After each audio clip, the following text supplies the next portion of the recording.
Hello and welcome to kiln opening number 2 on our brand new kiln. I can't wait to open it up and see what we have.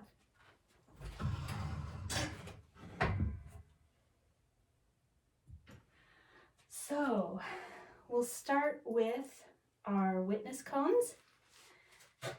This is a cone 5, cone 6, and cone 7.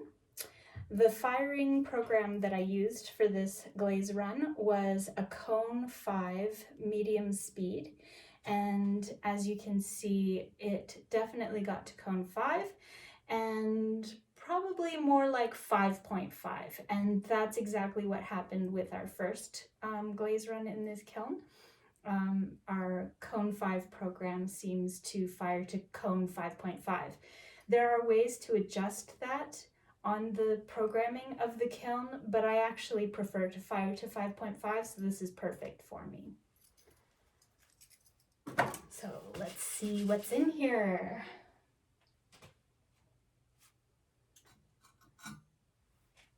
Ooh, they're still warm, so I'm wearing a glove I'll put on my other glove as well to be able to hold these comfortably. If you watched my first kiln opening video, you would have seen a smaller version of this dish, and now I've tried I think this is an 8-inch salad plate in the same leaf texture roller from Clayshare Market, and it is with the dark green glaze from Amico.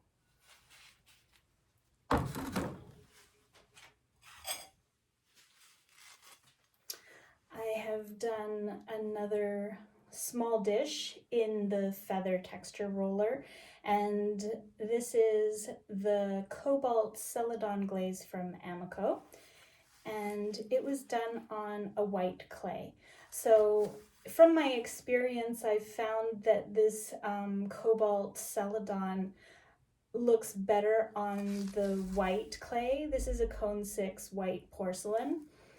And the blue comes out a bit brighter on the white clay than the cream colored mid-smooth stone clay that I used from Tucker's. So this leaf plate is in the cream, and this is the white. This is from PSH.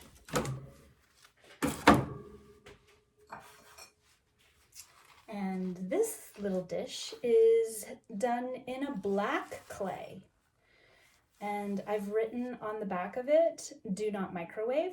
The black and the gray clay should not be microwaved. They heat up beyond a comfortable temperature to hold. So if you microwave, like if you have a mug in this clay and then you heat it up in the microwave to warm up your tea, it can be really hot taking it out, and you might end up dropping your mug. So I always write do not microwave on the bottom of pieces that I make out of gray or black clay. This is a black clay from PSH, and I used a stamp to add texture to it, and then I used Amico's Potter's Choice blue rutile in the flower texture on this dish. So I'm really excited how that turned out. It looks nice.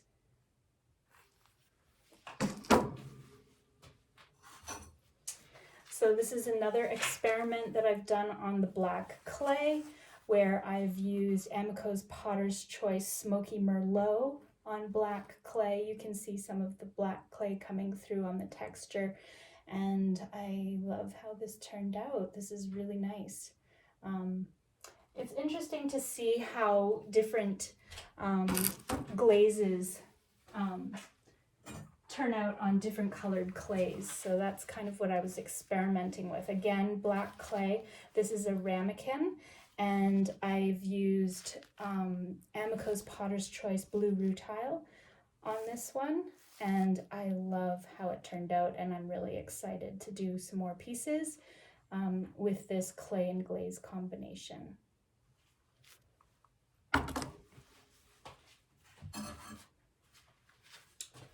Here is another salad plate. this one with the dragonfly texture roller. I'm super excited how this turned out. I think these dishes are beautiful, and I hope that I can share these with people and they'll enjoy them as much as I do. This is also on Tucker's Mid Smooth Stone Clay, which is a cream color. And honestly, I can't remember what glaze this was. This could be the dark green. I'm pretty sure it was Amico's dark green, but it is possible it's another glaze as well, so I'll have to double check.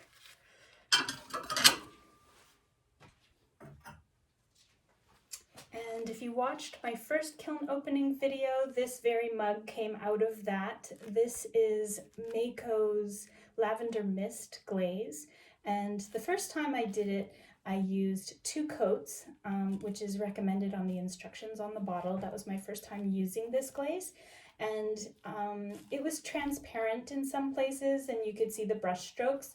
So I added 2 more coats of Mako's Lavender Mist and then refired it. And this time it's looking a lot better and I'm excited. I think this is a great little mug ready to be sent off as a gift. I know who's getting this one. I'm super excited about this. I love doing drippy mugs. I love seeing the interaction that happens between glazes, and this one is no exception. So this one has a gloss white on the bottom. I think it's Snow White from PSH. And then Indigo Float, followed by Textured Kiwi. So Indigo Float is an Amico Potter's Choice glaze. And then I think Spectrum makes the Textured Kiwi. It's a green glaze. And then I had a band of Smoky Merlot on the top. So here's something fun to look at. This is Smoky Merlot, Amico's Smoky Merlot on the black clay alone. And then you can see on this mug, it actually turned out quite red. So it's always fun to see what happens when you do different things with the same glaze. It's not necessarily going to turn out the same color on different clay bodies or interacting with different glazes. Here is another experiment with black clay. And this time I used the Snow White white gloss in the textured pattern, flower pattern in this small dish, and then just a clear glaze on top of the whole thing after that. So you see the black clay and the white glaze. I think that turned out nice.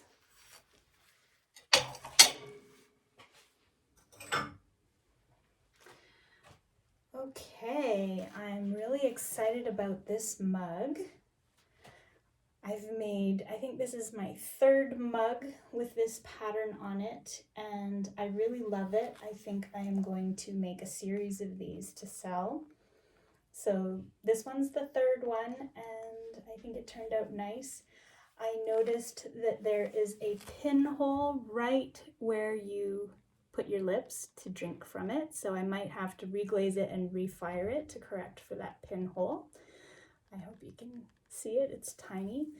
And I also noticed that the bottom stuck to, I put a biscuit under it just in case, just to make sure, but you can see how some of the clay stuck to the biscuit. There must have been a touch of glaze there, and the clay came off, chipped off, and there's a little chip missing from the bottom of this cup, which is not great. So not a perfect bottom, but I can hopefully grind it down and smooth it out again.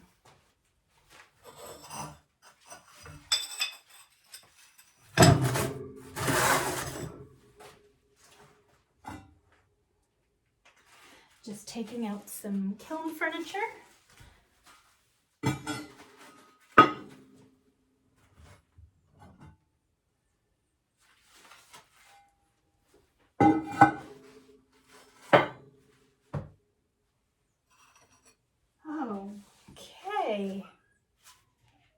Okay, so this is is another small dish with the leaf pattern, and I believe this was glazed in Amico's Potter's Choice Seaweed. Now, let me see. This one is the same dish on the same clay body, which is Tucker's Mid Smooth Stone. It's a cream colored clay, and this is Amico's dark green. So here's dark green versus seaweed. Which one do you like better?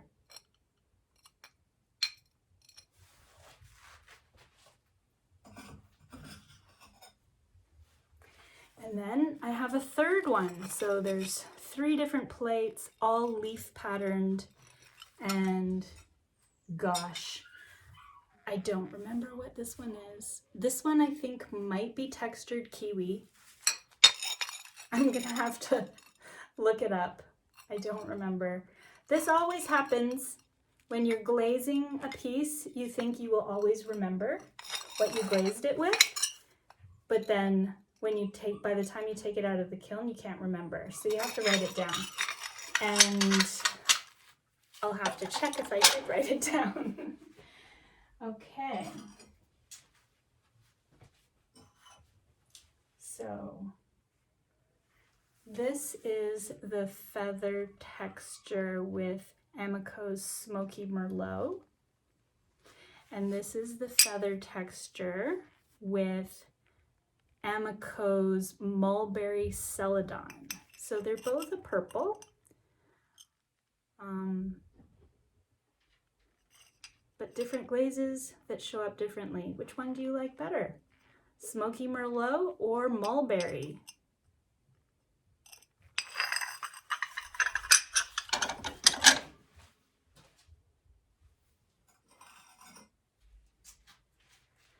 Okay, here is a dragonfly dish. I'm pretty sure this is in Indigo Float. And I love how this turned out. I think it's perfect. I love that. I think I'll do a larger salad plate in this glaze for the dragonfly. So these are my little experiments, these small dishes. I'm experimenting with different glazes. This one is Amico's Sky Celadon, and I'm just trying out different glazes with different texture rollers to see what I like and what I will use for more plates and larger plates. I don't want to experiment with these glazes on the larger plates because you're just using more glaze. And if it doesn't turn out and you don't like the way it is, you don't want to waste that much glaze. So it's great to experiment on these smaller dishes first. Okay, so here is a dragonfly in the Cobalt Celadon on the white clay body. So again, we have 3 different types of blues for this dragonfly dish. And they're all fabulous. It's hard to choose which one I like best. We have Indigo Float, Sky Celadon, and Cobalt Celadon. They're all fabulous. Maybe I will put them up on my website and maybe put them on Facebook too and get some feedback from people what they like. Okay, and yet another dish. This one is the Feather Texture Roller from Clayshare Market, and it's on a white clay body, the PSH Cone 6 white porcelain, and this glaze is Amico's Cherry Blossom. Nice pink. Okay, time to take out some more kiln furniture.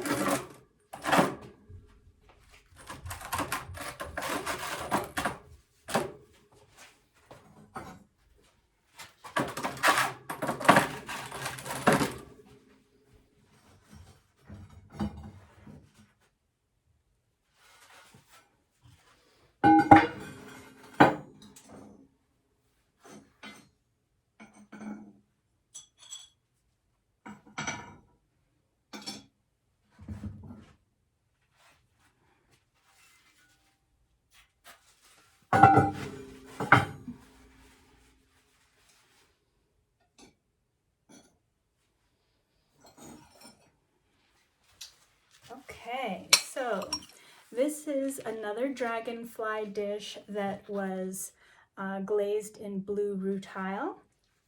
Amico's Potter's Choice blue rutile. Here is an example of that same glaze on the black clay body. This one is on Tucker's Mid Smooth Stone, which is a cream colored clay body. So you can see not much of a difference in the actual color of the glaze on both pieces. You still see that nice blue. But of course, when you have texture, the exposed parts, this one shows the exposed black clay, and this one shows a little bit of the cream clay body, but what you can see here is that I probably used a bit too much glaze, and it's hard to see the texture on this one. So this is not a great piece. You can't see the dragonflies on this one, so that happens sometimes. Okay, so this is another dragonfly texture on a white clay body with the sky celadon from Amico. Let me just pull out.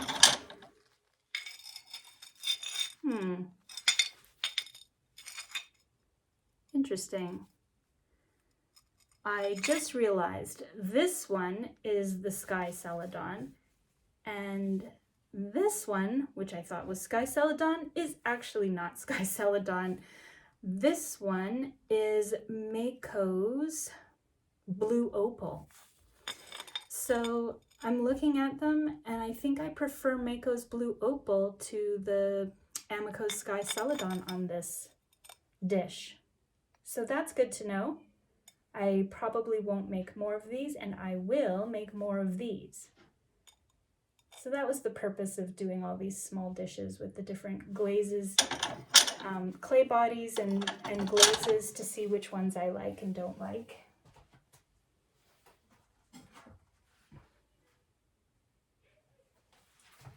Here is a large salad plate in the cobalt blue celadon and the dragonfly texture roller. Love it.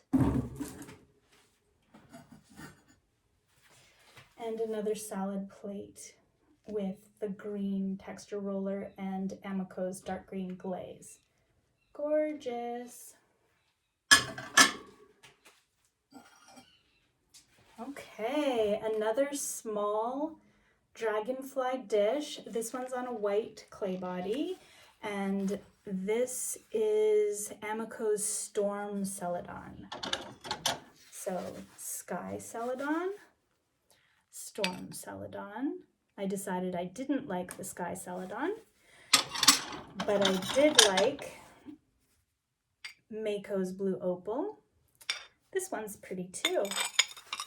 And then we also had the Indigo Float. And of course, we also have the Cobalt Blue. So many options, many different variations of blue glaze, and I think they all look great. We'll see. We'll see what I'll keep making from here on in. Okay.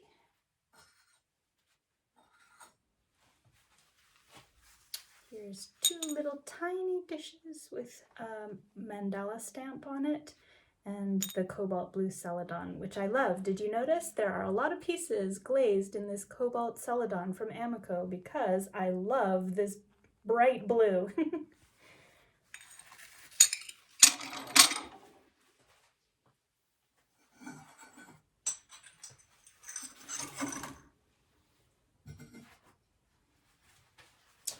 Okay, what do you think of this? This is a little textured dish in Amico's blue rutile, and it's on a black clay body again. So again, I just wanted to see how that black clay shines through on the texture with the blue rutile glaze, and I think it works pretty well.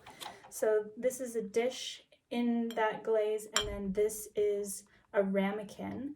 And I actually prefer it on the ramekin. I think it's dripping off, so it's a thinner layer of the blue rutile, so it's showing up as a darker blue, whereas this one, it was sitting flat, and so the glaze just pools in the bottom, and therefore there's more glaze on it and it turns a lighter color. So I think if I'm going to glaze a flat surface with the blue rutile, I would do one coat less to make it a bit lighter.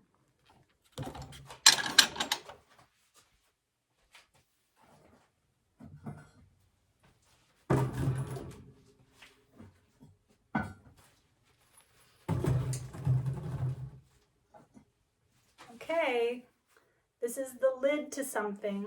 I'll put it aside for a moment and we'll wait till that comes out.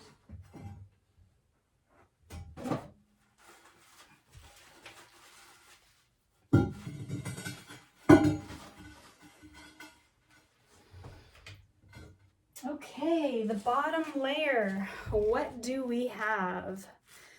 This is the second lidded pot that I've made. Yay, the lid fits.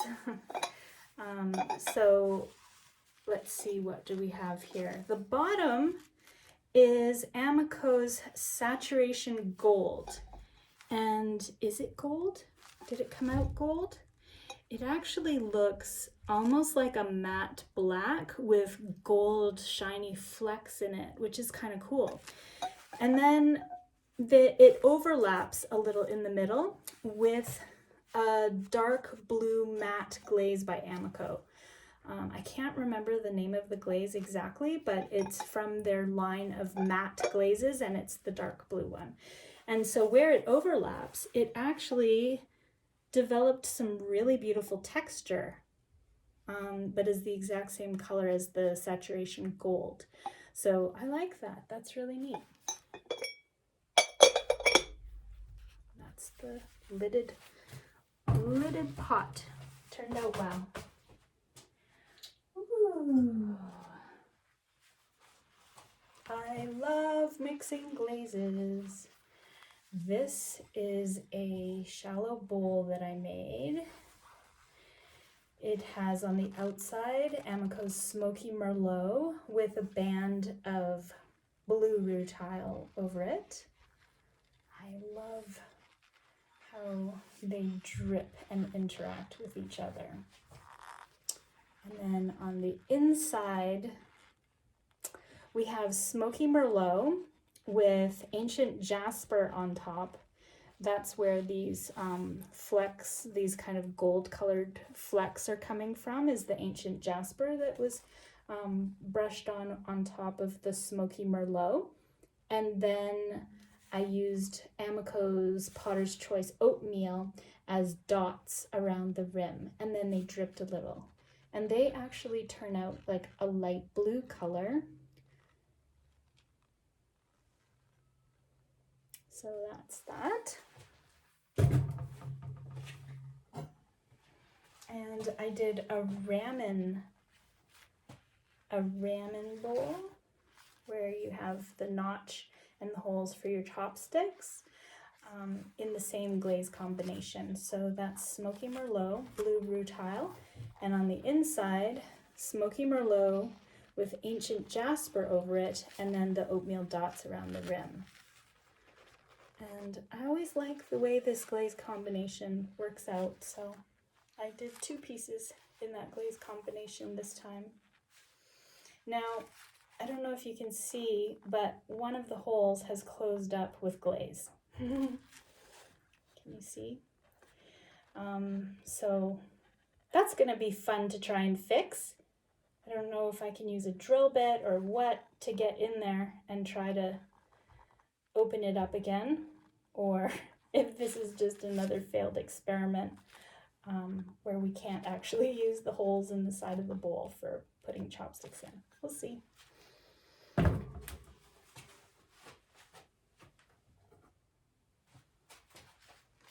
Okay, what do you think of this?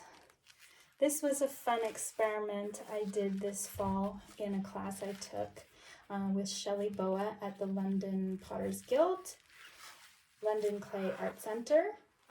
This is a individual sized salsa and corn chip or guacamole and corn chip bowl. And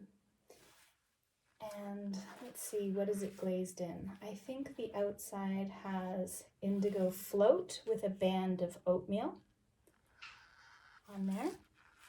Get that nice drippy effect. And then on the inside, I think this larger section is indigo float with oatmeal dots.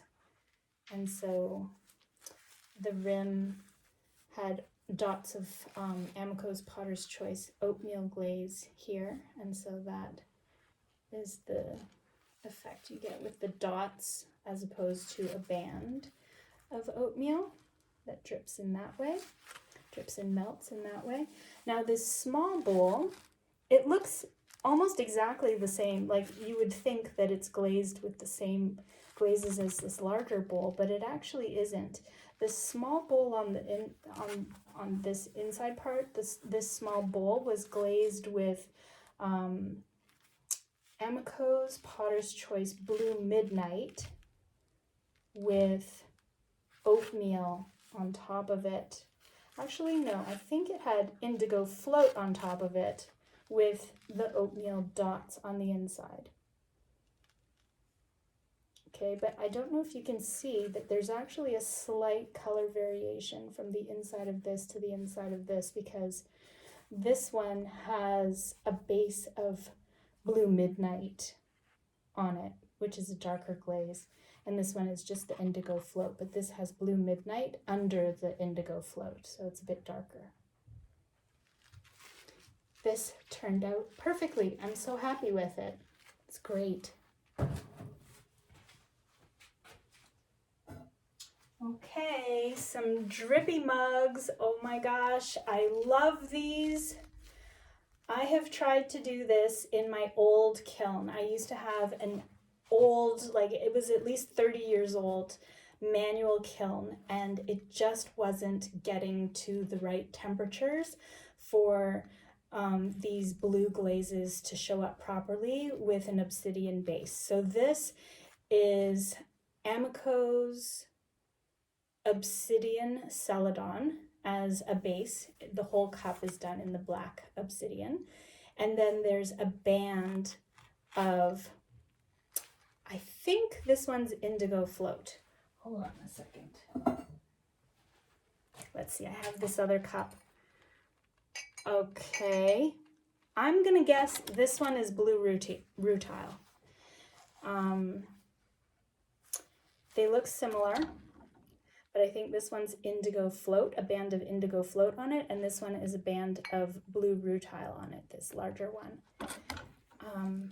But yay, now I have a programmable kiln that does an amazing job of getting to the exact temperatures it needs to for these glazes to work.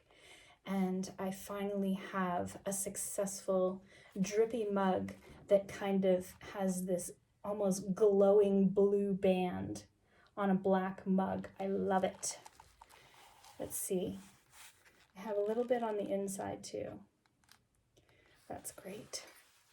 It's beautiful. Beautiful.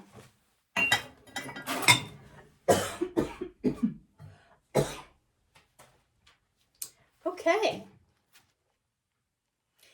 I glazed this before my old kiln died. And so it's been sitting on the shelf for a while I ordered my new kiln and got it set up. So I actually don't remember what I have on this top part here. I know this bottom is Smoky Merlot. And this top part, I'm pretty sure has some oatmeal dots that have dripped down. And that's what's creating that little light blue ridge there at the bottom of the drip. But I know there was another color on there as well. I have a feeling it might have been iron luster from what I'm seeing on here. I'm just going to guess. That's iron luster with oatmeal dots on it, but I'm not 100% sure. But it turned out nice. It's an interesting effect. have to look that up. Okay, and here is another one of these black clay ramekins with the blue rutile glaze from Amco on it. It's beautiful. Can you see? That's really nice. So I'm liking that combination. I'll probably do a couple more ramekins with this clay and glaze combination. I'm also thinking of making my dog some, like a dog food and water bowl, which is basically a ramekin but a bit larger, but it would basically look like this with this clay and glaze combination. I think that would be nice for dog bowls. So I think that's it. Yep, that's it. That's all that came out of the kiln. I hope you enjoyed seeing what came out from there, and I think we have a lot of successful pieces this time. I'm so excited. Until next time, let's see what comes out of kiln number 3. Bye!